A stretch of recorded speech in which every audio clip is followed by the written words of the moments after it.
to demonstrate an influential leadership role on global development issues. We have come a long way in meeting these challenges. Our formulated vision, as stated in our poverty reduction strategy, or Lift Liberia as we call it, is clear.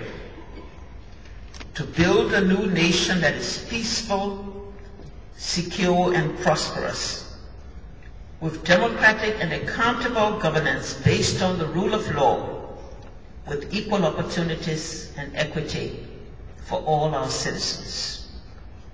Our development agenda in pursuit of that vision embodies our 4 pillars with which many of you are familiar: peace and security, economic revitalization, governance and the rule of law, and infrastructure and basic services. A new 2,000-person army undergoing training with support from the United States is expected to be professional and well-equipped to protect our geographic integrity, to contribute to development through its engineering contingent, to respond when called to national emergencies with due respect for the rights of citizens and the rule of law.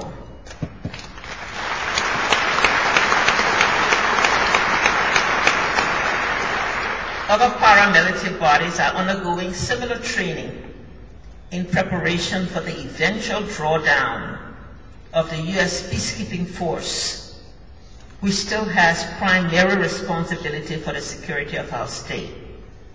An omnibus security sector reform bill to be submitted to the legislature will rationalize the sector, removing duplications and setting mandates that are clear and enforceable. Where applicable, civilian oversight of security units will be required. We are proud of our progress on the economic front. United Nations sanctions on our forestry and diamond operations have been lifted in response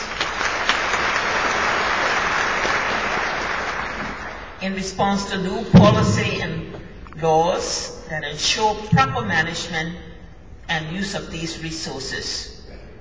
In response to revised investment code and revenue law, direct private investment in the country's vast mining and agriculture sectors are on the rise. Growth of 9.5% in 2007 gave us assurance that we would reach our double-digit targets, albeit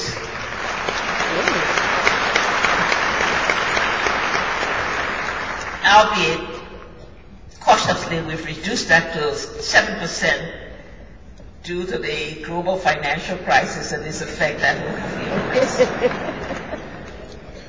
Diversity in exports by identifying commodities that qualify to take advantage of our eligibility for AGOA, the African Growth and Opportunities Act, we hope will counter this downturn, as will the right balance between conservation, commercialization, and community benefits as we restart forestry operations. A $4.7 billion external debt is now reduced by $2 billion.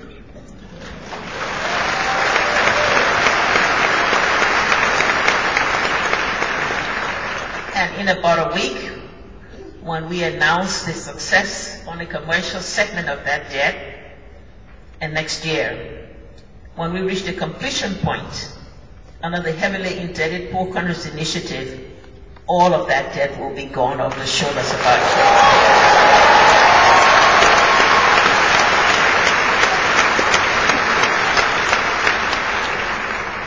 Government revenue at a paltry $80 million when we took office in 2006 is now close to $300 million, providing the basis to increase the lowest monthly civil service salary from $15 to now $70, with our obligation to take it in.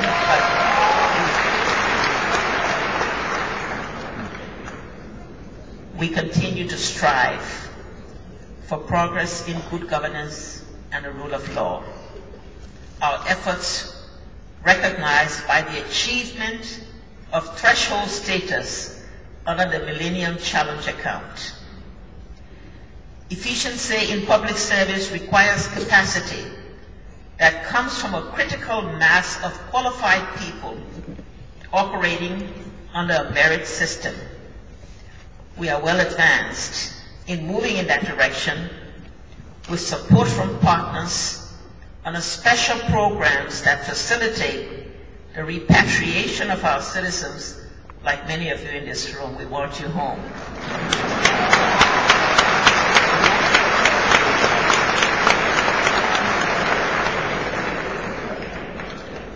Inherited systemic corruption embedded in a society for decades is under attack through exposure, audits, and investigation. We became the first country to complete the annual report under the Extractive Industry Transparency Initiative and was so recognized by Transparency International at its Doha conference 2 months ago.